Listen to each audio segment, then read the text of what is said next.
Meus irmãos, eu quero ler com vocês no livro de Jó, no capítulo 31, versos 7 e 8. Se os meus passos se desviaram do caminho, e se o meu coração segue os meus olhos, e se às minhas mãos se apegou qualquer mancha, então semei eu, e outro coma, e sejam arrancados os renovos do meu campo. Amém. Jó, aqui, ele dá prosseguimento à sua defesa, e ele está agora falando diretamente com Deus, e ele está levantando uma série de possíveis pecados, e ele levanta as questões, e ele diz que se ele praticou esses pecados, que venham tais e tais consequências sobre ele. São inúmeros pecados que ele descreve aqui, e eu destaco esse: se os meus passos se desviaram do caminho, e se o meu coração segue os meus olhos. É comum as pessoas gostarem de variar caminhos.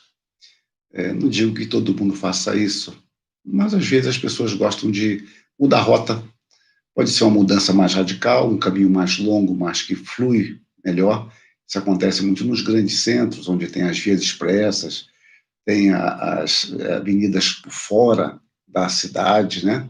Como era bem antigamente em Belo Horizonte, a contorno, né? Hoje já não é mais, mas que passava por fora da cidade, ou aqueles anel viário que falam, né?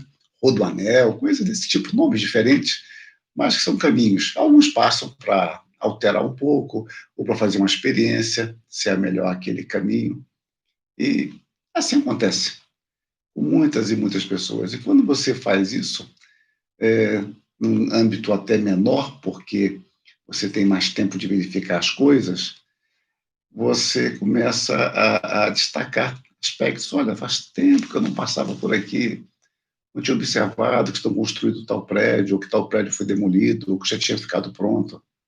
Olha, fazia anos você chega em casa falando com sua esposa, faz anos que eu não passava naquela rua, dei uma volta hoje, preferi fazer um caminho mais sossegado, ali pelo bosque, ou quem mora perto da praia, ou pelo rio, ou parar para tomar uma água de coco, alguma coisa assim.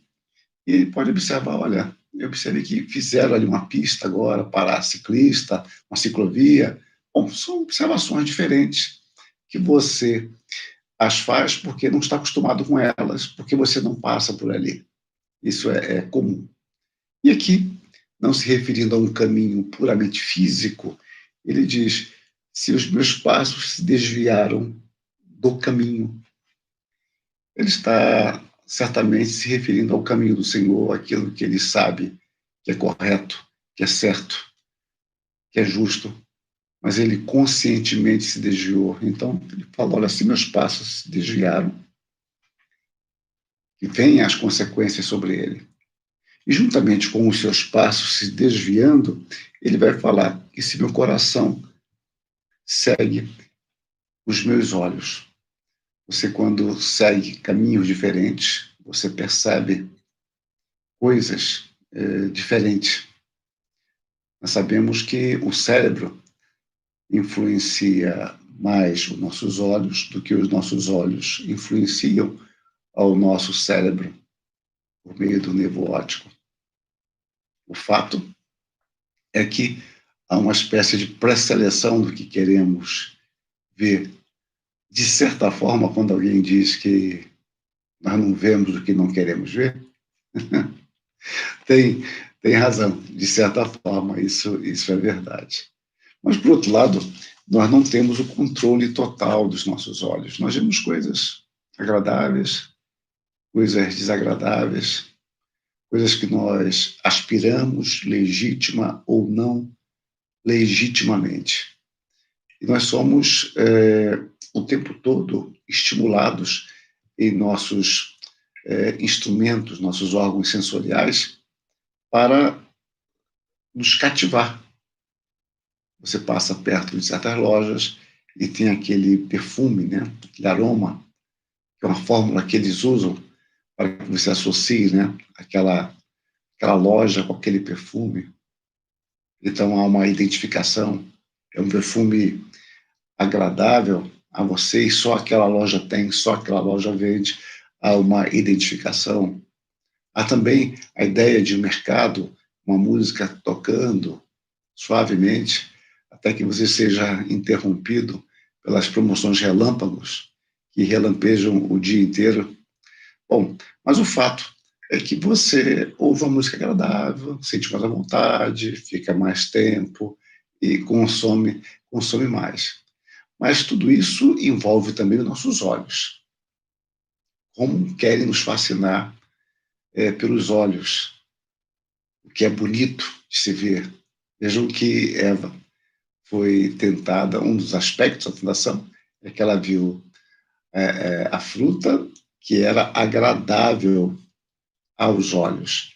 Então, a sedução pelos olhos, pelas cores, pelas luzes, isto tem um efeito muito grande sobre nós. E é natural que se explore isso. Mas você também tem que tomar muito cuidado, porque os nossos olhos, eles não podem direcionar simplesmente a nossa vida. Há sempre o perigo de nós nos fascinarmos com aquilo que reforça o desvio do caminho.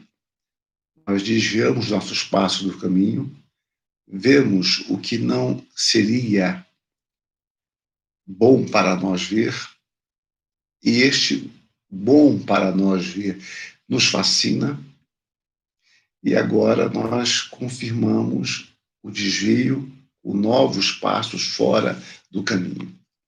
É claro que nós não somos mantidos numa total ignorância, não vamos pregar um isolamento, um viver dentro de uma caverna para que não pequemos. Mas um aspecto importante é que nós não precisamos nos expor desnecessariamente a situações de grande tentação ou diretamente situações pecaminosas.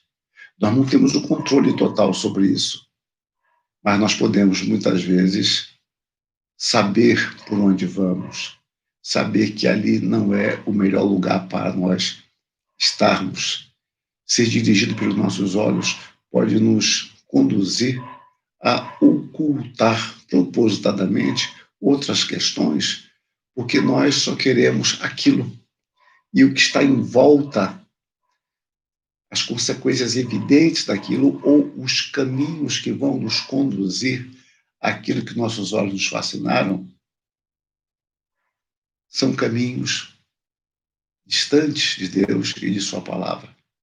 Então, a primeira coisa é que eu não me exponho desnecessariamente.